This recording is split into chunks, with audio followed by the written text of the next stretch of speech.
How we doing, everybody? I just got back from Washington, D.C. The event at the White House was absolutely phenomenal. Today, we're going to talk, though, real quick about Alex Pereira versus Cyril Gane. They fought for the interim title. As we know, Cyril Gane was victorious. He is now once again the interim champion of the world.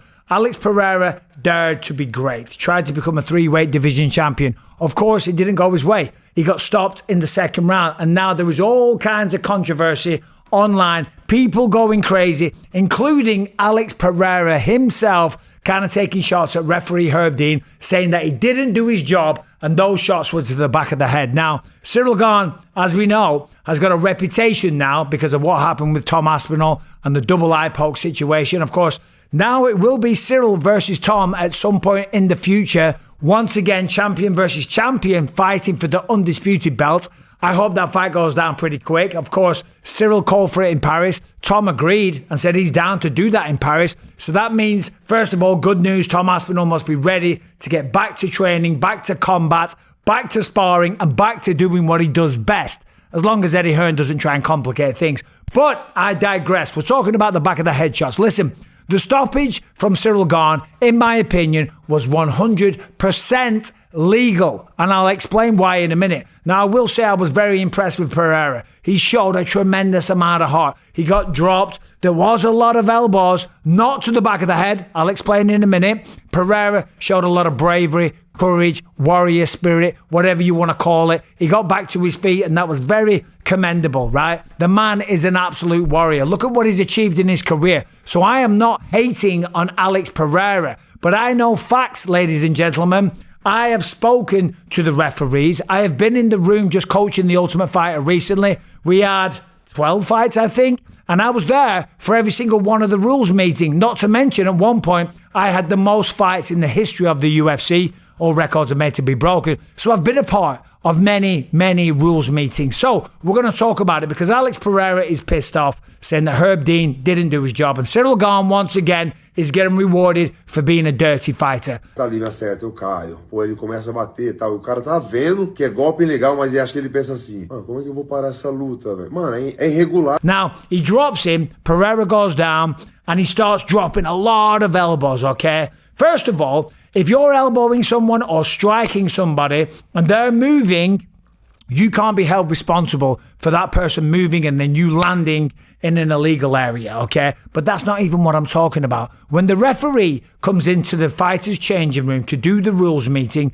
they explain grabbing the fence. They explain if they're going to stop the fight. And they also go through in great detail about eye pokes, of course, but also about the back of the head. Now, we just spoke to Herb Dean. I'm here at the Jackson studio. We just recorded a podcast. We're going to do another one in a minute. I was going to wait until I got home before I did this video, but they've gone off for coffee. Bear and Luke Rockhold have gone off for coffee. So I've got a few minutes, okay? Luke Rockhold, by the way, came up and in his typical fashion started abusing me while I'm sitting in my car minding my own business. So we're going to have a great podcast later. Anyway, so I know this, but Herb Dean just clarified it because Bear, the guy that runs Jackson Podcast and the Jackson Media House, was like, they were back of the head. The whole internet is going crazy saying they were the back of the head. I'm like, no, they're not. When you have the rules meeting, this is what happens, okay? They come in and they explain, they put their hand over this area here.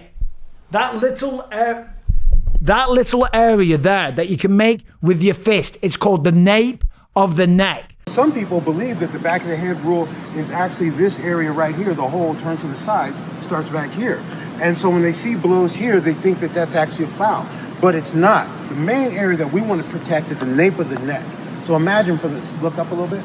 Imagine from the top of the ears around this area right here. That's what we're most concerned with. Let me just get the official wording. The nape of the neck is the back of the neck located at the base of the skull where the hairline meets the neck.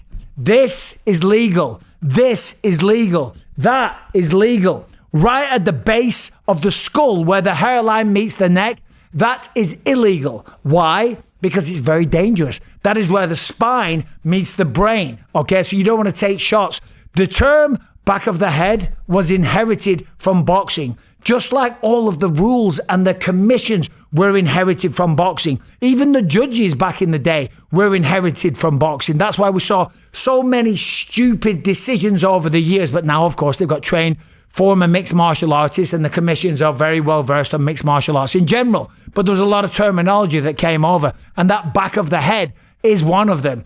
Back of the head does not mean side of the head, doesn't mean the back of the head here, it means there. It means right at the base of the skull. None of those shots that Ciryl Gane were landing were at the nape of the neck. They were not the back of the neck or the back of the head. Simple as that. And if some of them even came close to that, as I said earlier, it's because Alex Pereira was moving. He was scrambling. He was working back to his feet.